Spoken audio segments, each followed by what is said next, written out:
The Ford EcoSport's a pretty familiar sight, and we've tested quite a few of them at MotorMatters, last being early last year. So I'm not going to cover too much on a formula that hasn't changed.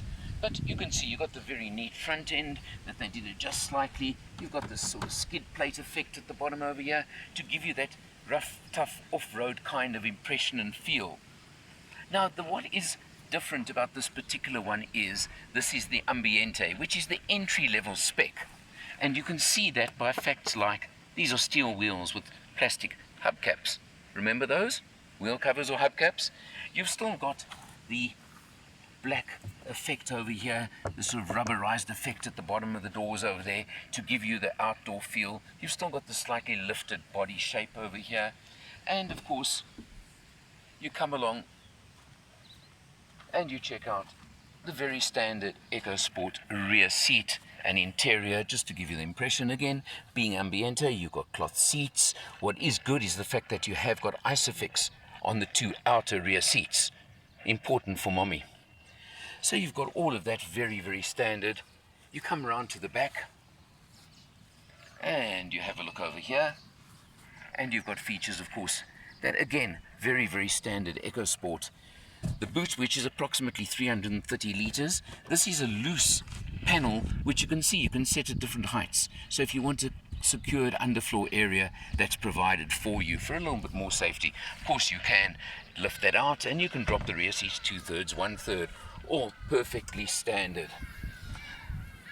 Rear hinged back door, which is very unusual, with of course the spare wheel fitted on there, which is a feature of the EcoSport.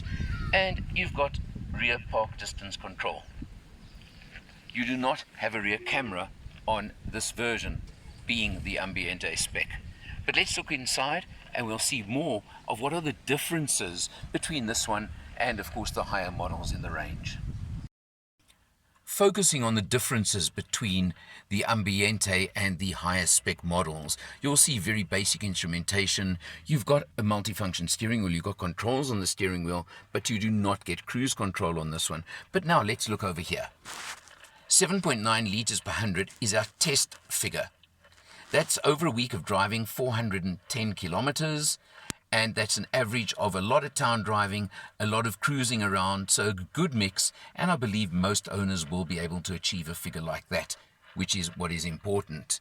You come across over here to the center now, and you'll see that this is where I think Ford, maybe you're missing the boat a little bit, quite honestly, because the touchscreen, the infotainment screen, has become such an important feature to younger buyers, and you got this little screen over here. It has everything, which is the interesting point. It's got Sync 3, it's got phone, it's got radio, it's got Bluetooth. When you put the car into reverse, you do get I showed the rear parking beepers over there. You get on the screen and it does show you if there's an obstacle behind you with a little green light. So you've got that function, which is fine. You come down over here to single zone air conditioning, perfectly happy with that, and you've got two USB ports over there, very, very nice, and you can even turn off the traction control if you want to behave like a bit of a hooligan in the car. The difference with this model and the crux of why this model exists is the automatic gearbox. It is the same 6-speed automatic as you'll find in the other EcoSport models, and it's a perfectly functional, very convenient, very useful, easy to use automatic transmission as they are a standard automatic. It's nice and easy, nice and functional, nothing really to write home about, but it certainly works. And then of course you've got good old manual handbrake like you get these days. So what is it that this model exists even? Well, the point being that with prices going up all the time as they are, with the trend model now selling at 344,000 Rand for the automatic version, Ford wanted to bring in a more affordable automatic option. Automatics are becoming more and more popular. Everybody wants automatic cars for town driving, and Ford obviously wanted to bring one in far more affordable. So they've left the 6 airbags, which is great, ABS brakes, all those features are there. And they've got it in now, currently priced at 306,700 Rand, which is pretty good compared to the 344 for the next model up the trend, which gives you the bigger screen and some other features. What is also very interesting, and the figures are interesting here,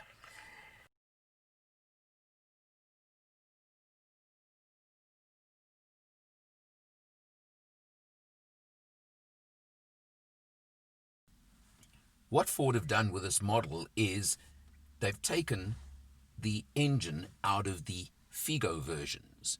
So you're not getting that multi-award winning 1 litre 3-cylinder turbo petrol that powers the upper models in the range, but you're getting the Figo engine, which is a 3-cylinder 1.5 non-turbo that puts out 91 kilowatts and 150 newton meters of torque.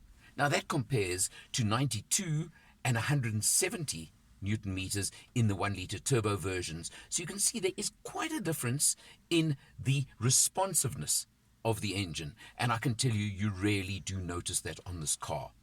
So you've got to just be aware of the fact that you're not getting that real pep that we used to from the EcoSports, from that little turbo engine, but you're getting the more standard engine. Well, that's where you're saving the money. 38,000 Rand is a lot of money and a lot of difference between two particular versions of a similar car, same body, same space, same everything that you get in that respect. But it's a big saving, isn't it?